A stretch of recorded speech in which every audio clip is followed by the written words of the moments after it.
rating just by watching Ram Gopal Verma search films.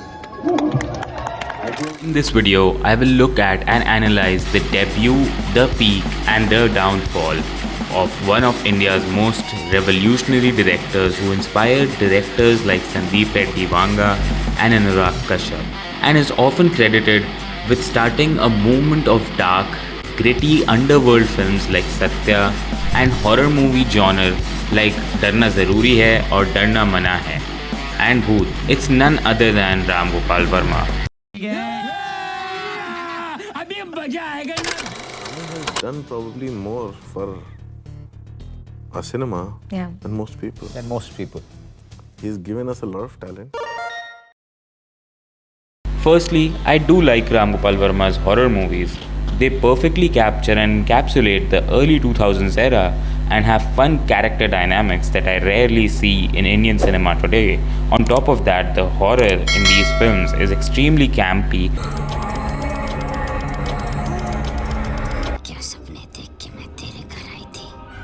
I often find myself in online film discussion forums reading that RGV was a legendary director who was revolutionary to Bollywood and has now gone downhill. I never understood that, so I decided to watch his directorial debut Shiva 1990, starring Nagarjuna and a handful of character actors you loved watching as a kid that are nowhere to be found today. At least call them on a podcast, guys.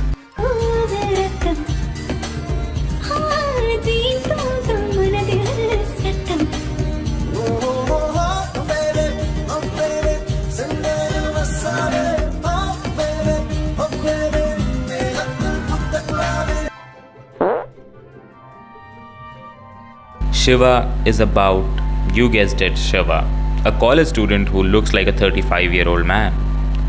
No, but really, he joins VAC college, which is terrorized by a gangster/student politician named Jagdish. Shiva makes a bunch of friends and fights off Jagdish, but behind him are now waiting a slew of powerful villains, from a local gangster to a state-level politician. The film is pretty straightforward. He rises the ranks and becomes the kingpin of his city when the gangster Bhavani, who was basically fought off by Shiva in the first half, comes back and tries to take revenge and kill him. What didn't you like about it? It insists upon itself, Lois. What? It insists upon itself. What does that even... So firstly, I don't think the story is all that revolutionary or original. In fact, it kinda reminds me of Vijay's arc in Diwar, a movie I have previously covered on the channel, except even in Diwar, Vijay's enemy becomes his own brother. It also predates Shiva by a decade and a half. Well, so why do people call RGV revolutionary? Said it's illegal for you to ask me that. It's because of his directing style and the imagery he creates on the screen. I noticed it too. There were a lot of nice tracking shots in the film which make the scene energetic and immersive. The staging and camera placement in certain scenes are also a nice artistic choice compared to modern day Bollywood, where it has somehow become the goal of the filmmakers to shoot the flattest scene possible. Other than that, compared to other action films released before or around that time, it's pretty basic. I'm not trying to put down this film, it just isn't what I thought it would be. I actually enjoyed the first third of the film quite a lot.